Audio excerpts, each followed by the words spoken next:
नमस्कार दोस्तों, आप सभी का इस चैनल में स्वागत है। आप सभी जितने भी 69 बीपीएससी के अभ्यर्थी हैं या बीपीएससी शिक्षक के अभ्यर्थी हैं, सब इंस्पेक्टर के अभ्यर्थी हैं, दारोगा के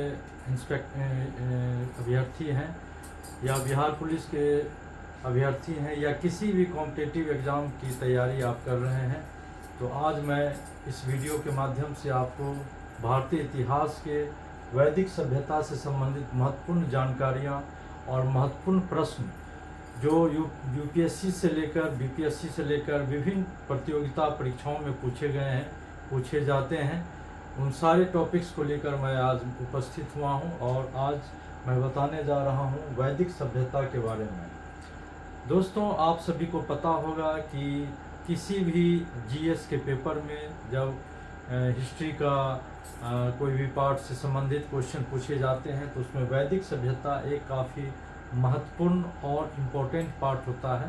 तो इसकी महत्वपूर्ण जानकारियाँ जो आपको एग्ज़ाम में पूछे जाते रहे हैं, वैसे टॉपिक्स वैसे तथ्य को लेकर मैं आज उपस्थित हुआ हूँ। सबसे पहले दोस्तों जानना है कि वैदिक सभ्यता दो भागों में विभक्त है, एक ऋग्वैदिक सभ्यता और दूसरा है उत्तर वैदिक सभ्यता।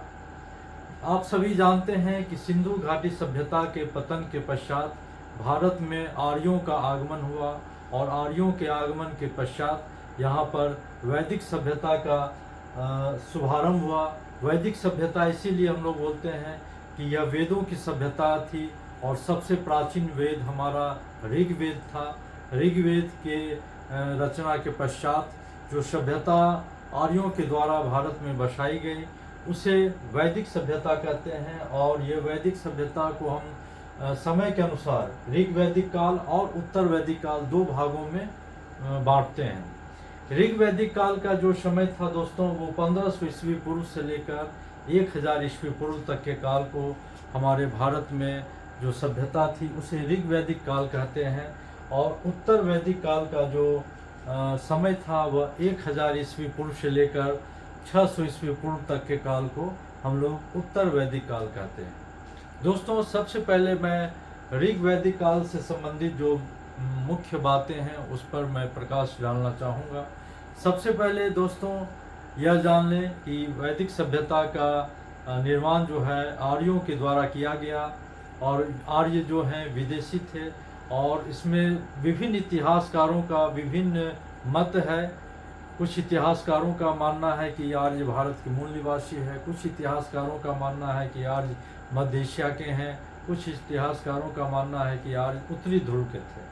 तो मैक्स मुलर जो कि एक महान इतिहासकार थे, उनका मानना है कि आर्य जो है मध्य एशिया से भारत में आर्यों का आगमन हुआ और उसमें भी सबसे पहले आर्यों का आगमन हुआ पंजाब के क्षेत्रों में। दोस्तों, आर्यों का यानी पूर्व ऋग्वैदिक काल में जो आर्यों का मुख्य भाषा था वो भाषा था संस्कृत। आर्यों की मुख्य भाषा संस्कृत था और संस्कृत में बहुत सारे वेद पुराण और ब्राह्मण और जितने भी धार्मिक साहित्य थे वे संस्कृत में लिखे गए और उनका मूल रचना जो है संस्कृत में ही लिखा गया। इसके बाद दोस्तों है ऋग्वैदिक काल में जो समाज का प्रशासनिक व्यवस्था थी, जो राज्य का प्रशासनिक व्यवस्था थी, वह समूह से लेकर एक राज्य तक ये निर्माण करता था। तो सबसे पहले जो कुछ परिवारों को मिलाकर कुल बनते थे और कुल के जो मुखिया होते थे उन्हें कहा जाता था कुला। कुल के जो मुखिया होते थे यानी कुछ व्यक्तियों के जो परिवारों को मिलने से जो कुल बनता है, कुल के जो हेड थे जो अपने नियंत्रण में सभी परिवारों को रखते थे उसे कहा जाता था कुला। ये प्रश्न बराबर विभिन्न प्रतियोगिता परीक्षाओं में पूछे जाते हैं। उसके बाद है कुछ कुलों को मिलाकर एक ग्राम बनते थे यानी गांव बनते थे और गांव के प्रधान को कहा जाता था ग्रामनी, ये देख सकते हैं।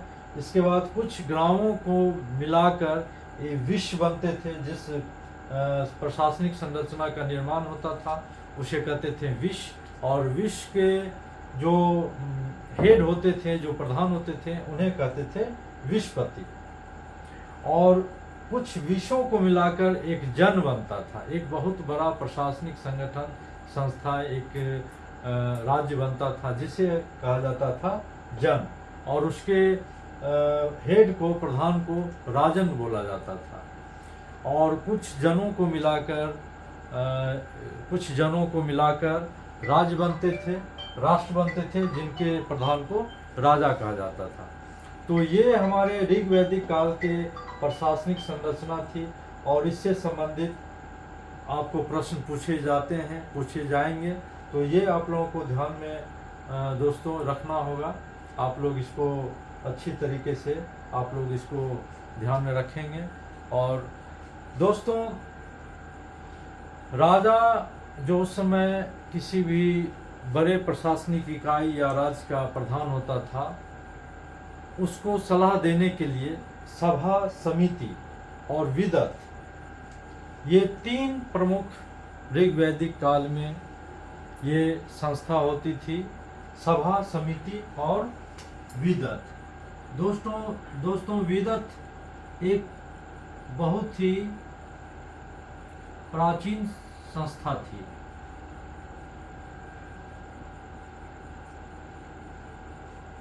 सभा, समिति और विदत, आप देख सकते हैं, सभा, समिति और विदत ये प्राचीन राजा को सलाह देने वाली संस्था थी, और विदत उसमें सबसे प्राचीन संस्था थी। ये प्रश्न बराबर पूछे जाते हैं कि विदत सबसे प्राचीन संस्था थी या सभा या समिति, तो आंसर होगा दोस्तों विदत। ये राजा को प्रशासन में सहयोग करने के लिए, शासन में सहयोग करने के लिए, राज्य को कुशलतापूर्वक चलाने के लिए, शासन व्यवस्था चलाने के लिए, ये तीनों संस्था जो है एक परामर्शदात्री संस्था थी, जो राजा को सलाह मशवरा करते थे। उसमें भी जो सभा है दोस्तों, ये श्रेष्ठ और संभ्रांत लोगों की सभा थी। इस सभा में श्रेष्ठ और संभ्रांत लोग, विद्वान लोग इस सभा के सदस्य बनते थे, और इन्हें सभे या सभासद कहा जाता था, और इनके हेड को सभापति कहा जाता था। दोस्तों, सभा को या कुलीन वर्गों का पारिवारिक जो शासन व्यवस्था था, जो राजा का अपना कुलीन वर्ग था, उसके संभ्रांत और सभ्य व्यक्तियों का, विद्वान लोगों का ये जो है संस्था थी, सभा। इसके बाद थे दोस्तों समिति। समिति सामान्य जनता को प्रतिनिधित्व करने वाली समिति जो है संस्था थी, जो सामान्य जनता से चुने हुए प्रतिनिधि इसमें शामिल होते थे, और इसके हेड को बोला जाता था ईशान। इसके हेड को बोला जाता था ईशान। समिति के हेड को ईशान बोला जाता था। दोस्तों, इसको आप लोग याद रखेंगे, ये बराबर प्रश्न प्रतियोगिता परीक्षा में पूछे जाते हैं। तो ईशान जो है समिति के हेड को बोला जाता था। और इसके बाद दोस्तों आप देख सकते हैं विदत प्राचीन संस्था थी। ये सभी संस्थाएं राजाओं को परामर्श देने के लिए बनी थी, और इससे राजा शासन व्यवस्था संचालन करने में काफ़ी उनको मदद मिलती थी। दोस्तों, अब हम चलते हैं कि ऋग्वैदिक काल में समाज किस प्रकार का था। दोस्तों, उस समय का जो समाज था वो पितृ सत्तात्मक था, यानी समाज ये परिवार में पिता का ये मुख्य रूप से आधिपत्य होता था, और पिता ही परिवार का मुखिया होता था। इसीलिए यह समाज जो था पितृ प्रधान समाज था वैदिक काल में, और इसके मुखिया को कुलप कहा जाता था। यहाँ भी मैं बताया था कि कुल के प्रधान को कुलप कहा जाता था। ऋग्वैदिक काल में दोस्तों मुख्य व्यवसाय जो था वो कृषि और पशुपालन था। कृषि और पशुपालन, चूँकि ऋग्वैदिक काल एक ग्रामीण और नागरीय सभ्यता थी, इसलिए कृषि और पशुपालन का इसमें मुख्य रोल था। आर्थिक जीवन में लोगों को आर्थिक जो व्यवसाय थे वो कृषि और पशुपालन भी थे। उत्तर वैदिक काल में कृषि पशुपालन के पश्चात धातु कर्म और वस्त्रों का निर्माण, विभिन्न तरह के छोटे मोटे कुटीर लघु उद्योग का वहाँ पे व्यवस्था थी, और विदेशों से या अन्य जगहों से व्यापार का भी वहाँ पे उत्तर वैदिक काल में प्रचलन हुआ दोस्तों। और उस समय जो वस्तु विनिमय जो प्रणाली थी, जो हमारे क्रय विक्रय का जो माध्यम था, वो वस्तु विनिमय प्रणाली थी दोस्तों। यानी एक वस्तु के बदले दूसरे वस्तु को एक्सचेंज करना, यही लेन देन क्रय विक्रय का आधार था दोस्तों। इसके बाद दोस्तों आप लोगों को यह जानना बहुत ज़रूरी है कि राजा को सलाह कर देने के लिए जो मंत्रिमंडल था या जो वर्ग था, उसमें लगभग 12 प्रकार के मंत्रियों का वर्णन है। 12 प्रकार के उसमें मंत्रिमंडल के सदस्य थे, जिसमें पुरोहित और सेनानी का बहुत ही अहम रोल है। इसके साथ ही साथ दोस्तों सूत, रथकार और कमादी, ये सारे काफ़ी सम्मानित होते थे और इन्हें रत्नी बोला जाता था दोस्तों। इसे आप लोग ध्यान से देखेंगे। इसके बाद पूरब, दुर्गपति को पूरब कहा जाता था, और जो गुप्तचर होते थे यानी जो जासूस होते थे आम जनताओं पर निगरानी रखने के लिए, उसे स्पर्श कहा जाता था। तो ये इम्पोर्टेंट चीज़ है, तथ्य है, इसे आप लोग ध्यान से देखेंगे। अपराधियों को जो पकड़ता था उसे उग्र कहा जाता था। और साथ ही साथ ऋग वैदिक काल में, वैदिक सभ्यता में मनोरंजन का जो मुख्य साधन था उस समय, वो था संगीत, घुड़दौड़, रथ दौड़ और दूत क्रीड़ा। आप समझ रहे हैं कि दूत क्रीड़ा क्या है दोस्तों। ऋग वैदिक काल और उत्तर वैदिक काल, यह दोनों मिलाकर वैदिक सभ्यता है। और वैदिक सभ्यता में आप सभी जानते हैं कि किस प्रकार यहाँ पे प्रशासनिक ढांचा था और सामाजिक जीवन से जुड़े हुए मुख्य बातें क्या थी। धार्मिक जीवन में दोस्तों सबसे पहले आपको यह समझना होगा कि ऋग वैदिक काल में लोगों का प्रिय और सबसे महत्वपूर्ण देवता कौन थे। तो ऋग वैदिक काल में दोस्तों आर्यों का मुख्य देवता थे इंद्र। ऋग वैदिक काल में आर्यों का मुख्य देवता इंद्र हुए। और उत्तर वैदिक काल में दोस्तों इंद्र के बाद सबसे सर्वाधिक प्रिय देवता थे प्रजापति।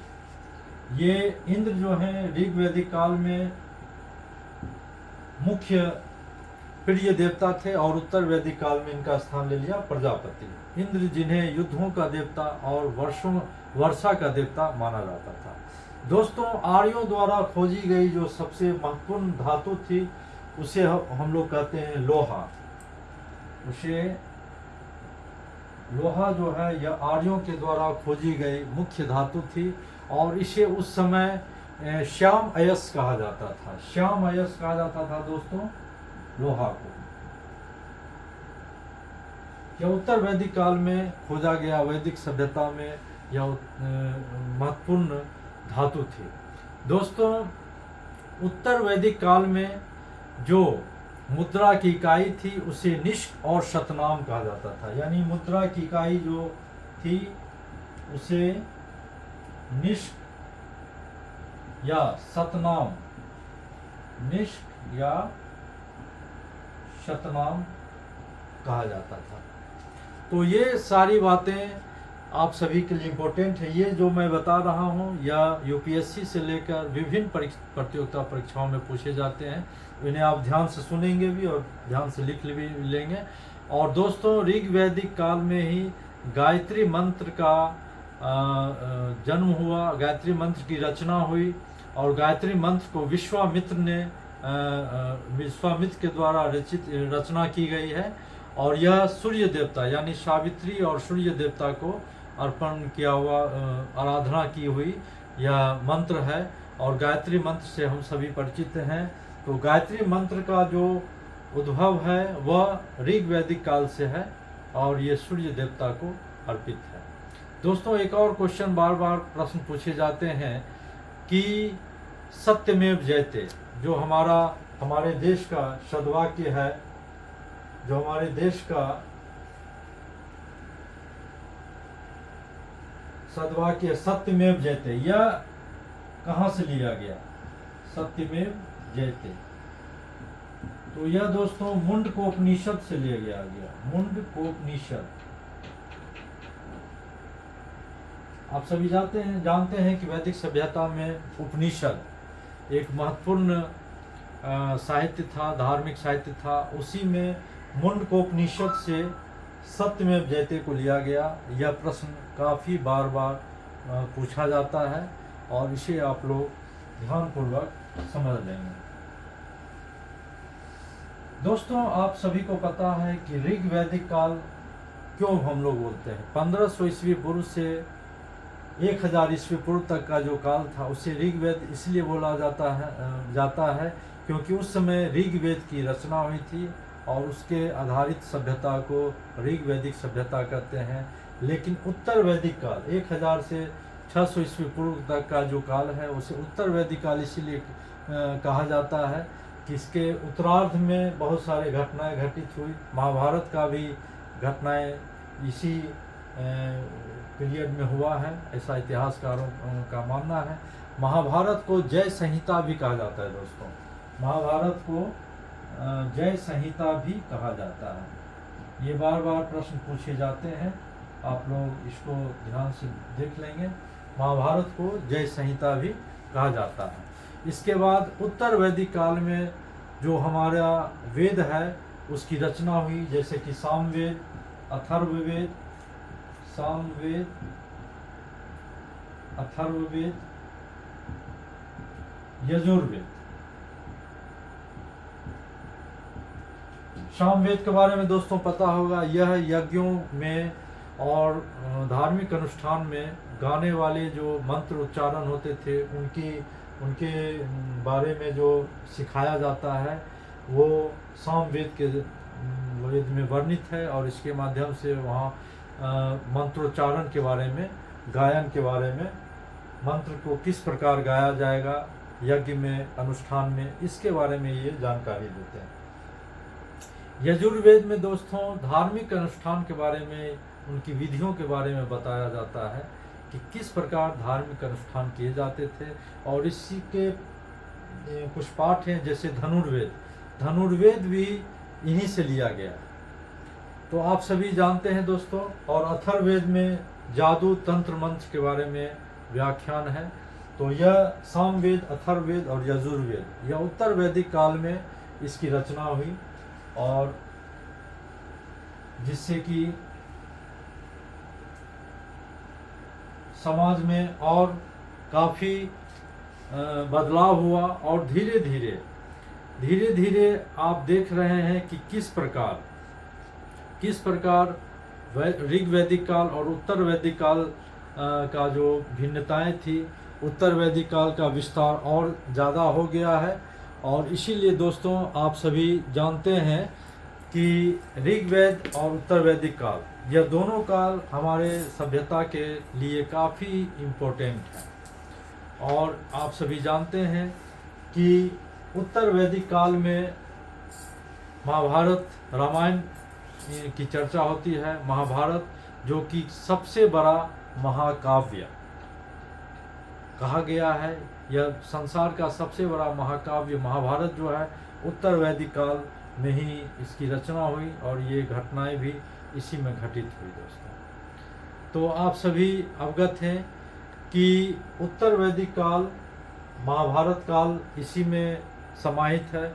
और उस समय का जो दोस्तों प्रमुख घटनाएं थी ऋग वैदिक काल में, 10 राजाओं का युद्ध, 10 राजाओं का युद्ध, इसे हम लोग 10 राग युद्ध भी कहते हैं, जो आर्यों के महान शासक सुदास और 10 जनों के कबीलों के राजाओं के बीच में रावी नदी के किनारे लड़ी गई।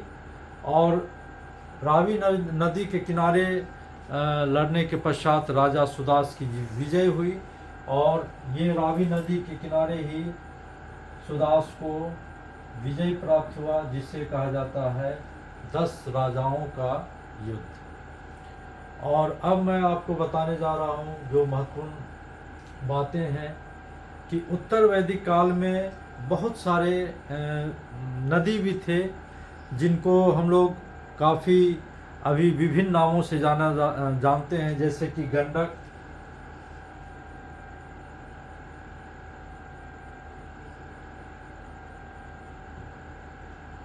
इसे उस समय सदानीरा के नाम से जाना जाता था। उसके बाद दोस्तों है वितस्ता, जिसको झेलम के नाम से जाना जाता था।